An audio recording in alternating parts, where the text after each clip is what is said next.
70s, last year and during the pandemic. It was crazy to me. And so we would just pick him up in the last round or pick him up for $1 at the very end. And to me, that was just crazy. All the right things were there. All the metrics looked right, and he was a guy that everybody should have been targeting. And I think the upside is there. 30 home run, 15 steals, 260 is not out of the question.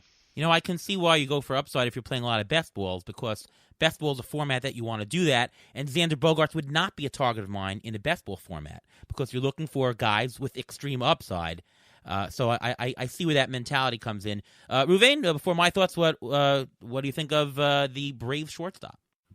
I think that one thing that was great about him last year was that he actually was healthy. He played every game last year, and that's something that he's been missing. He's always been dinged up, missed some time. That may play into why he didn't, quote-unquote, break out yet. The two things that bother me a little bit is that he had a career high in BABIP last year. He was very lucky last year, so I'm a little nervous about that average. I don't think that average is 100% for real, but he was on pace for 23 homers and 12 stolen bases, which is the exact mix that you want from a middle infielder.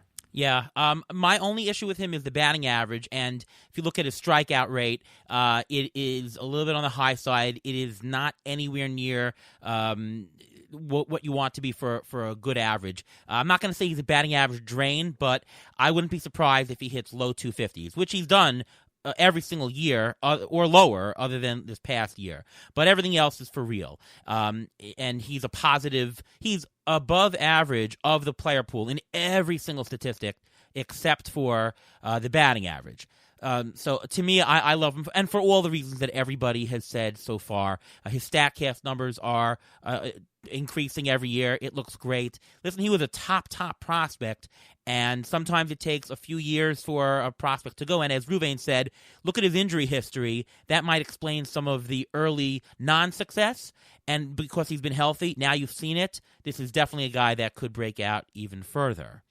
Let's go to Marcus Semien, who ATC projects as another bargain. Now, I should say that ATC, what you see online, is pre the signing by the Blue Jays. It takes about 7 to 10 days for a bunch of the other projection systems to reassess Semien, so you won't get the true update of Semien in terms of ATC for another week or so.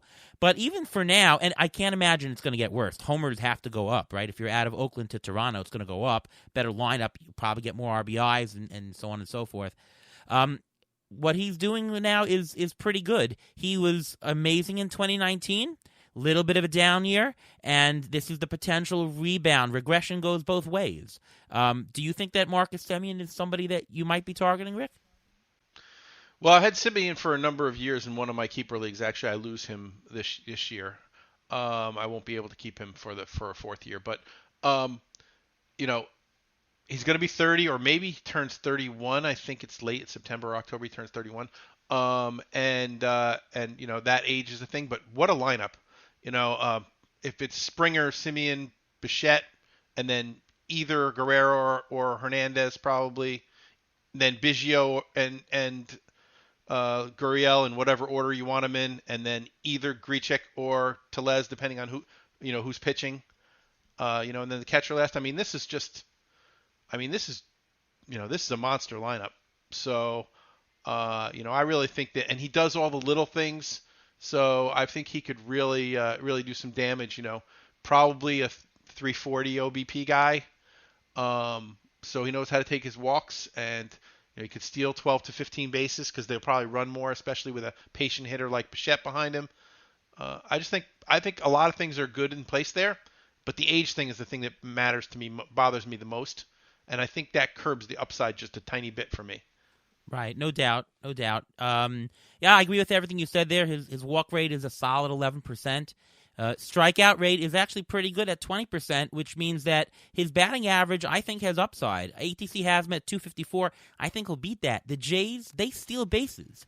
They run. You're going to see him steal the 11 stolen bases ATC has. I think he can beat that. And the runs and RBIs are there. Do you think it matters, Rick, whether he is batting second or batting sixth, seventh, depending upon what they do with Biggio versus him? Does that make a big difference to you? I don't think so. And the only reason that I mean, obviously he's going to lose some at bats, so it does, yes, it does matter a little bit. But in this lineup, I think any part of the lineup could be hot on any given night. Depending on who's throwing. The younger hitters later in the lineup there, Guerrero, Biggio, Gurriel. You have a fastball pitcher. Those guys, that part of the lineup is going to dominate. Tellez crushes fastballs too, so righty fastball guys, they're going to have a tough time with that part of the lineup.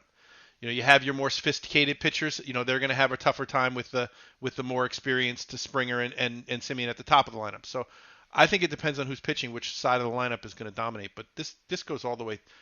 These are great players all the way through the lineup. Right. Anything to add, Ruve? Yeah, a couple of things. First of all, Marcus Simeon, he's been known to have one good year, two okay years. One good year, two okay years. If you look at it, and his floor for the okay years is about 15 homers and 10 stolen bases, which is still pretty good. Now, he's moving to Toronto, which is a great thing. His home run to fly ball rate dropped last year, and his hard hit rate dropped a little bit, but his launch angle went up, and he was unlucky last year. He had a career low in BABIP last year, so his average will rebound a little bit, and in that lineup, getting out of Oakland, having a little bit more power, especially if I don't know where they're going to play yet, but if they're going to play in Florida or they're playing in Buffalo, wherever they play, he's going to hit a lot more out. It's a lot less spacious than the Oakland Coliseum.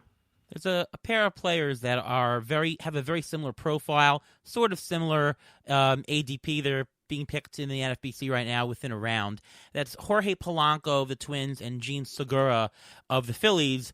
Polanco probably will be moved off of shortstop with the signing of Andrelton Simmons.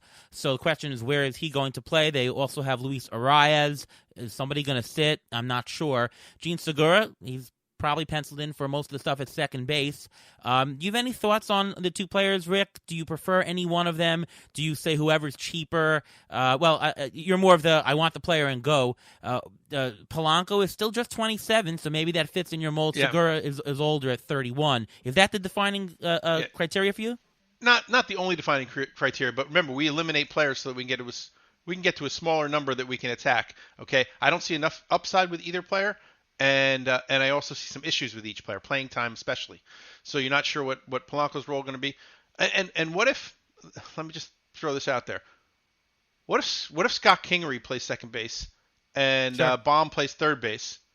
Gregarious is going to play shortstop, right? Hoskins first base. So what if Segura's kind of like the utility infielder because he can play second, short, and third? And what if he ends up playing 3 games a week or 4 games a week? Instead of 6. So his playing time could just get hit, and if he does, then there's a lot more upside at the bottom or even prospecting. Because remember, if you take a shot at a prospect and he starts and it doesn't work out in the first 2 weeks or 3 weeks, and you see it's not, you switch him out, and you'll be able to find middle infielders on the waiver wire, and or for Fab. I have been in the past at least. Right. My only counter to that is, DJ LeMahieu 2 years ago on the Yankees. They said, well, where is he going to play? He'll probably play only 4 or 5 games a week because is he going to play short? He's going to play second? We don't know. But, of course, a high-skilled player usually wins out, and all it takes is one injury, and that's his playing time. So I caution that mentality totally, but I totally get it. Also, Gene Segura is older. It's different if someone is younger to come fill in. He is on the older side, so I tend to agree. I have all these weird expressions, okay? So one of them is hope is not a management strategy. So hoping for an injury isn't a management strategy. So that's not one that I would use. Interesting. I'll go with trust skills, not roles, or that kind of thing. Cool. But, that's cool. Ruvain, any thoughts between the two? Yeah, I'm a little nervous about Polanco. His barrel rate drop, his hard hit rate drop, his home run to fly ball rate drop. So unless I'm getting a big discount on him, then I'm not buying him. Segura, kind of the opposite. He had the highest career barrels. His launch angle went up. He had the highest home run to fly ball rate in his career last year. But people think Gene Segura, they think stolen bases. He's over 30. Once you pass 30, the speedsters tend to drop a little bit. You'll still get your stolen bases, and if he's not playing that much, listen, he may be the first guy off the bench as a pinch runner on a defensive replacement somewhere. If he is, then he'll get you more stolen bases than he will power. So I'm a little higher on Segura than I am Polanco, but I'm still cautious on both of them. Yeah, there's no question that both of these guys have warts, but there's also a lot of positives. Polanco has a 16% strikeout rate for his career. That means that he's going to have a fantastic batting average. He's not going to drop off. Gene Segura, even without his stolen bases, hasn't produced an auction value of less than $8, and he's being drafted for way lower than that now. He has a career 14% strikeout rate, even better. So there's good points. Segura, I do worry about the stolen bases as he's older. Polanco, I worry some about the playing time as well. I would say this, that if you are in the mood for upside play, just as Rick said, these are not the guys you want in general. My feeling, though, is that they might be enough of a discount, maybe a 3-round discount from where they're going in the ADP, or an auction dollar equivalent of about $4 discount, so that if they are available a tad later even than the ADP, then they become very good bargains, right? Mm-hmm. It's hard for me to pass up on the singles. I don't feel like I need to hit a home run. If I hit 7 singles with my players, I'm going to score just as many runs as a home run or 2. So if I can get enough of a bargain, and it looks like they are on the cusp of getting that 3, 4, 5-round bargain, the $5 discount, they are going to be a good value for the price, because there is enough elements that are stable in their profile to give you that. They're not exactly 5-category players, but they have enough of a showing in each category to know that they won't drop to 0. They're, as ATC speak, their intra-projection standard deviation are very low. There's not a lot of categorical risk between them, so they will produce a floor value. Whether you think that if you are looking for upside at position, great. And of course, it also depends, if you're going through a draft, if you already have a highly risk team. If you have a low risk team already, do not take one of these guys. If you have a very high risk team above and you're missing that middle infielder position at that time, they're probably good to get you a bankable, somewhat floor level of stats. That's how I would play them. It's not a like or not. It's how can you use these players, if that makes sense. It's fair. Yeah. Yep. I mean, if you're going to get value, if you're going to bank some, you have to, subset of the roster spots have to have bankable stats in them. Ones that, that you can say, all right, these are the stats I'm going to get from them from this particular roster spot.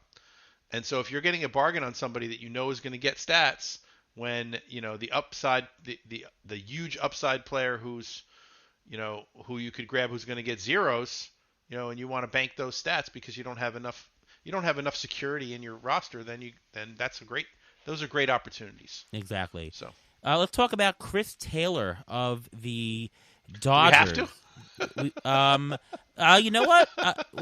I'm just kidding. I'm 6. I'm 6. Well, tell me, what's your issue with Chris Taylor?